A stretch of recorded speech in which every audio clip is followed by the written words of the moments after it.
प्यारे विद्यार्थियों, आज हम लोग इतिहास शोध और अनुसंधान में के क्षेत्र में साक्षात्कार यानी इंटरव्यू की अध्याय का अध्ययन करेंगे।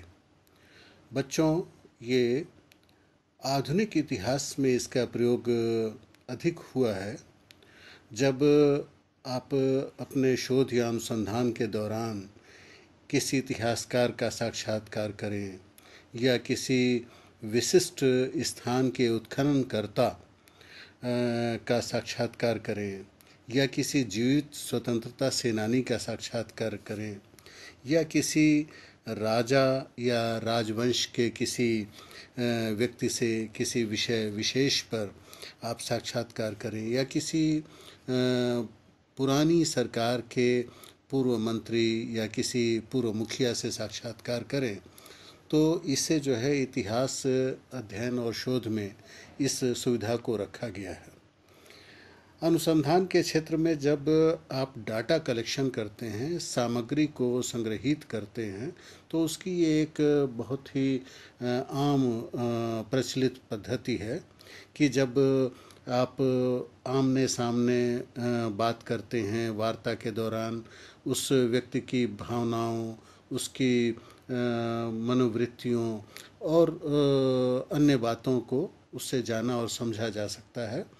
और ऐतिहासिक अनुसंधान में इसका महत्व निरंतर बढ़ता जा रहा है। इंटर और व्यू दो शब्द हैं। स्पष्ट है कि आंतरिक उसमें झांकना, अवलोकन करना, अंदर झांकना, इंटर व्यू। और बच्चों, इसके बारे में ये आप ये समझिए कि एक ये एक्चुअली समाज शास्त्र में या अन्य शिक्षा शास्त्र में या मानविकी और सामाजिक विज्ञान के अन्य विषयों में ये ज़्यादा आम है। इतिहास में ये कम इसका अभिप्रयोग हो रहा है, इसलिए अधिकतर समाजशास्त्रियों ने या शिक्षा शास्त्रियों ने इसके बारे में अपने विचार व्यक्त किए हैं। जैसे मिसेस पी.वी. यंग ने लिखा है कि ऐसी व्यवस्थित पद्धति है ये जिसमें एक आदमी दूसरे आदमी से उसके आंतरिक जीवन के बारे में एक कल्पनात्मक रूप में प्रवेश करता है। वी.एम. पामर ने लिखा था कि दो आदमियों के बीच एक सामाजिक स्थिति की रचना करता है जिसमें मनोवैज्ञानिक प्रक्रिया दो लोगों के प्रश्न और उत्तर में होती है। गुडे और हार्ट ने भी लिखा है कि वास्तव में सामाजिक अंतर्क्रिया की ये एक प्रक्रिया है। जॉन डब्ल्यू बेस्ट ने लिखा था कि एक तरह से मौखिक ये प्रश्नावली है, इसमें लिखने जैसे बजाय जवाब देने वाले से मौखिक उत्तर लिया जाता है। हैबर एंड लिंडमैन ने लिखा था कि दो व्यक्तियों या उससे अधिक लोगों के बीच जो संवाद होता है उसके मौखिक प्रत्युत्तर को साक्षात्कार कहते हैं। इसकी विशेषता यह है मेरे बच्चों की दो या दो से ज़्यादा लोगों के बीच में संपर्क होता है। ये इसकी स्पेसिफिक ऑब्जेक्टिव होता है, किसी विशिष्ट उद्देश्य से ये किया जाता है। फेस टू फेस यानी आमने सामने इसमें बात की जाती है। और डाटा कलेक्शन यानी जो भी हमें सामग्री चाहिए उसको संग्रह करने के लिए, ऐतिहासिक सर्वेक्षण के लिए ये होता है। इसका उद्देश्य ये है कि उन लोगों से हम सूचनाएं प्राप्त करें आमने सामने बैठ करके, जो कभी उस प्रश्न या समस्या या उस घटना के पात्र रहे हों या उसके प्रत्यक्षदर्शी रहे हों या उसको किसी तरह से उन्होंने उनके पास उसकी प्रथम दृष्टया सूचना, हम उनके विचारों को, अनुभवों को, उनके उद्वेगों को इसमें समझ सकते हैं। इसमें एक हाइपोथेसिस का फॉर्मेशन होता है। ये समझो कि उपकल्पनाएं एक आवश्यक सामग्री एकत्र की जाती है जिसमें दूसरे व्यक्ति के उसके अनुभव हैं, विचार हैं, उसकी अंदर की इच्छाएं हैं, इनका पता चलता है। और अनुसंधान करने वाले को, शोधार्थी को ये निरीक्षण करने का मौका मिलता है कि जो व्यक्ति जवाब दे रहा है, जो सूचना दे रहा है, उससे वो मिलता है। बेंजामिन ने कहा था कि ये जो इंटरव्यू की विधि है, इससे अवलोकन करने में, अनुसंधान कार्य में बहुत मदद मिलती है। इससे एक इंटरनल और पर्सनल इन्फॉर्मेशन, यानी नितांत व्यक्तिगत भावनाएं, उसकी मनोवृत्तियां, उसके विचार और उसके उद्वेग का पता चलता है, जो उसके आंतरिक जीवन में जो साक्षात्कार देने वाला है, जो हमारा सूचनादाता है, उसमें जो छिपा रहता है वो मिलता है। इसका महत्व या उपयोगिता इंटरव्यू का, साक्षात्कार का, एक्चुअली सोशल हिस्ट्री में या सबाल्टर्न हिस्टोरियंस ने इसका प्रयोग अधिक किया है, क्योंकि आधुनिक समाज में अगर हम जैसे चौरी चौरा कांड है, जैसे हम ये समझें कि स्वतंत्रता संग्राम के समय की कोई घटना है, विभाजन की त्रासदी है, या बाद की सरकारों का गिरना और बनना, और तमाम तरह की जो है वो अन्य प्रांतों का जन्म होना, ये इस तरह की चीज़ों का हम हर वर्ग से सूचना पा सकते हैं। जैसे अगर हमें मज़दूरों का अध्ययन करना हो, हमें किसी ऐसे जो सेक्स वर्कर्स हैं उनका अध्ययन करना हो, तो इसमें समाजशास्त्री या समाज विज्ञानियों को अधिक इससे फ़ायदा मिला है। इतिहास के क्षेत्र में ये एक मोटिवेटिंग स्टडी है। अनुसंधान इससे जो होता है वो प्रेरणाप्रद बन जाता है। और इसमें एक बहुत बार ऐसा भी होता है कि तथ्य जो है वो ऐसे सामने आ जाते हैं जिनका हमें अंदाज़ा नहीं होता है, अनुमान से भी अलग होता है। इसमें एक बेटर अंडरस्टैंडिंग जो है उसके चांसेस होते हैं। और मेरे बच्चों, इसमें जो सूचना देने वाला है, अगर वो अनपढ़ है, कम पढ़ा लिखा है, तो हम उससे कई तरह की सहायक प्राविधि का इस्तेमाल करते हैं।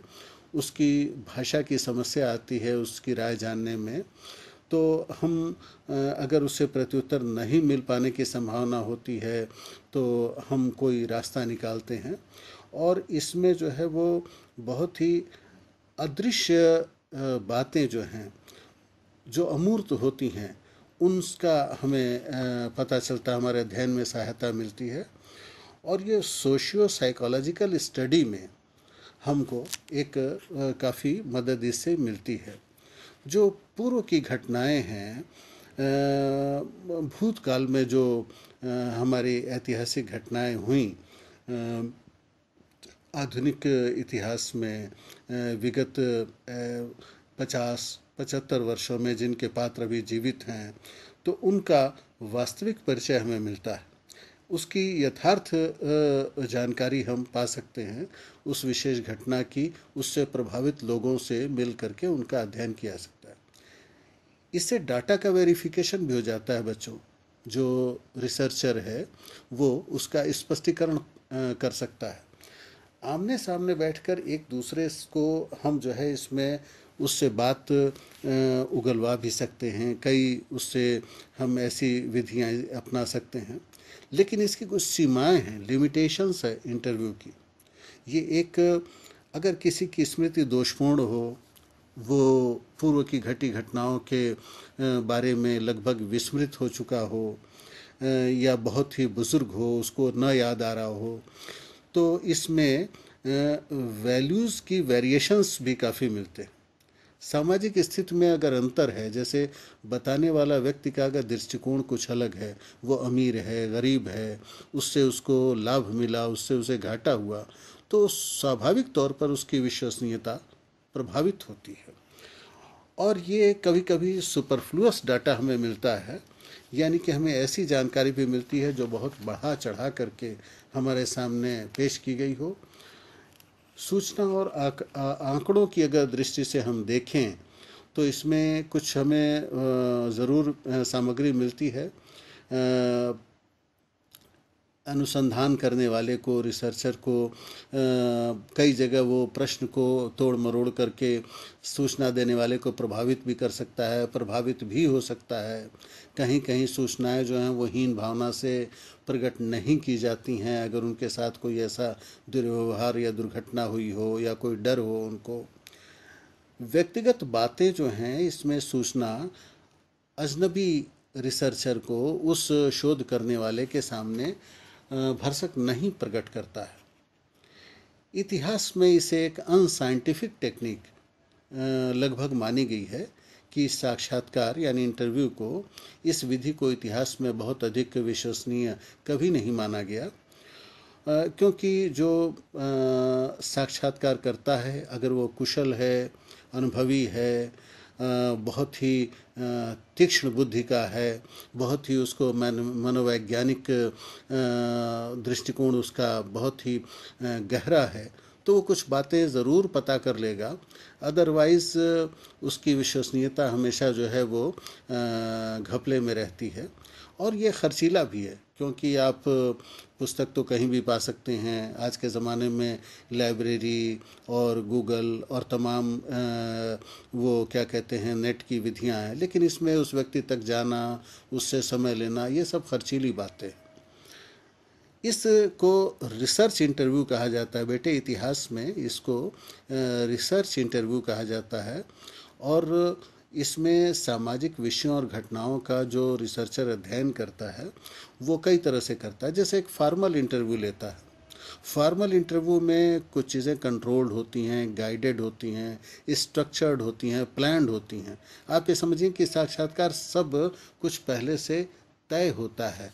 और इसको आप ऐसे समझोगे मेरे बच्चों कि जैसे इनफॉर्मल इंटरव्यू क्या चीज़ है, तो इसमें शोधार्थी जो है वो स्वतंत्र रूप से विभिन्न पहलुओं पर बात करता है। औपचारिक रूप से वो सूचना कलेक्ट करता है।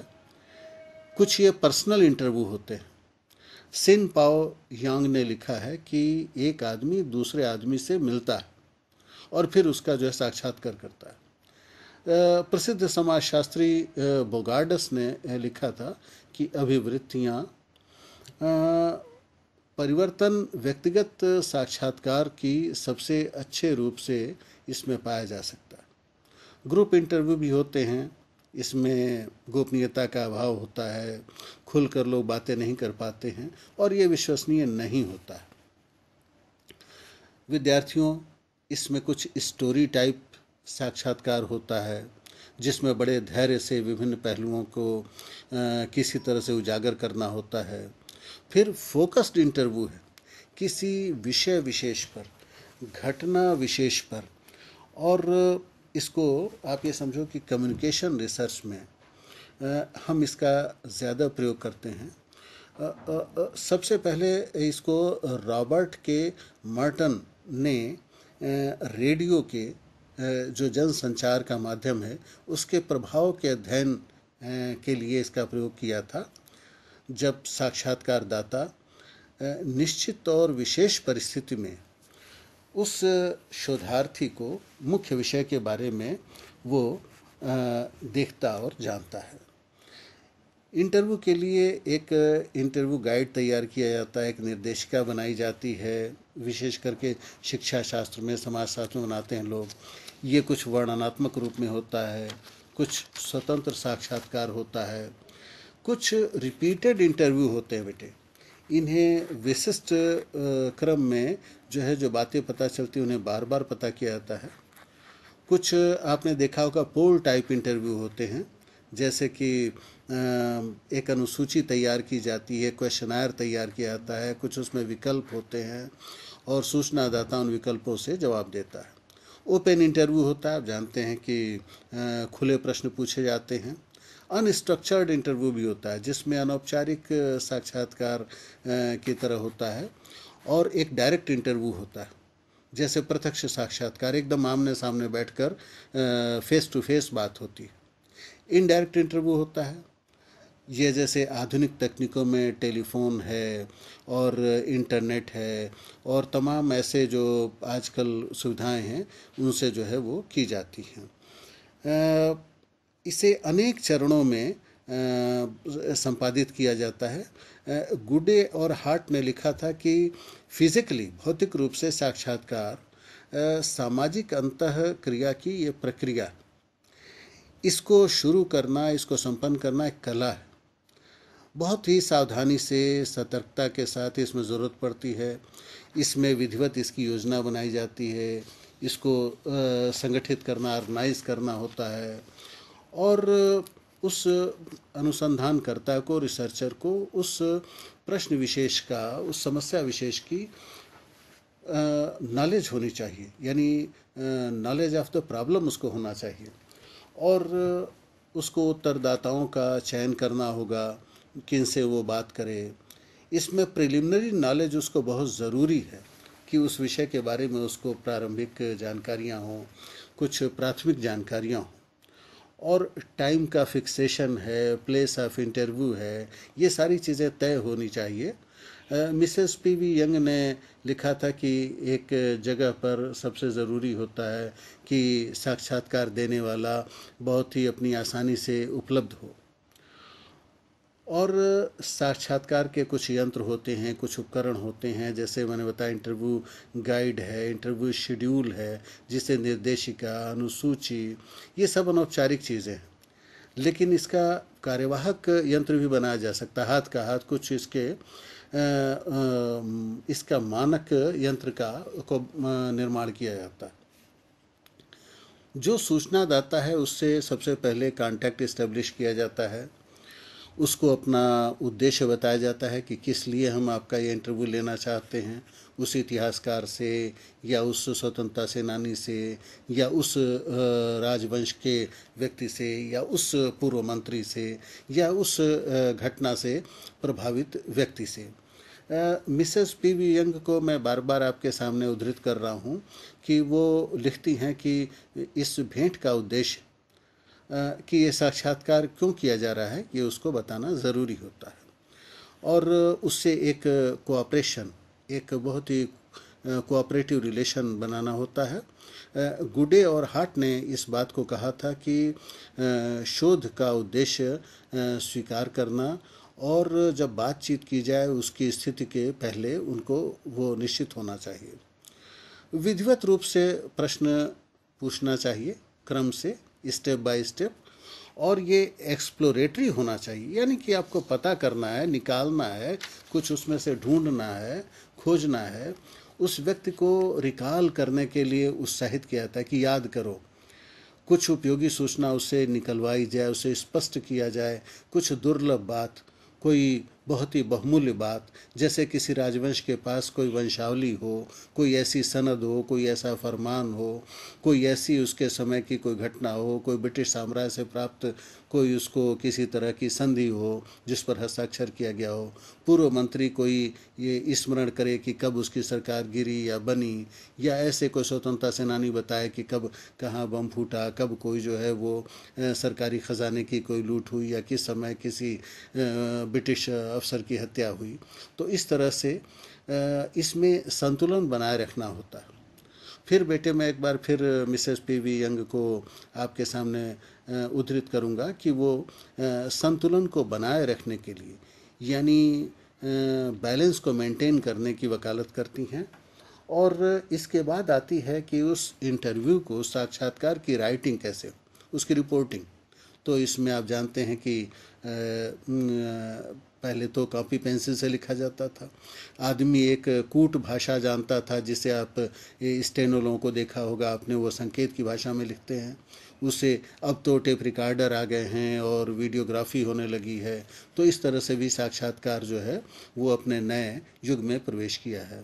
बर्गेस ने लिखा था कि सूचनादाता के बाहरी व्यवहार से एक सिर्फ वर्णन होता है, जबकि अगर उसके जीवन की योजना और वर्तमान समस्या के प्रति उसकी जो भावना है उसका जीवन के इतिहास पर वो प्रकाश डालता है और इसमें एक लिमिटेड ऑब्जर्वेशन होता है। ये जान लीजिए कि एक बहुत ही सीमित इससे आपको जानकारी मिलती है और इसकी जो सूचना की वैधता है वो हमेशा इनवैलिडिटी, इतिहास में उसको इनवैलिड माना गया है कि भावावेश के नाते कोई बहुत ही अतिरंजित वर्णन कर सकता है, कोई जानबूझ करके कोई आपको बेकार की गलत बातें बता सकता है और इसमें सामग्री का सत्यापन भी आपको मुश्किल होता है।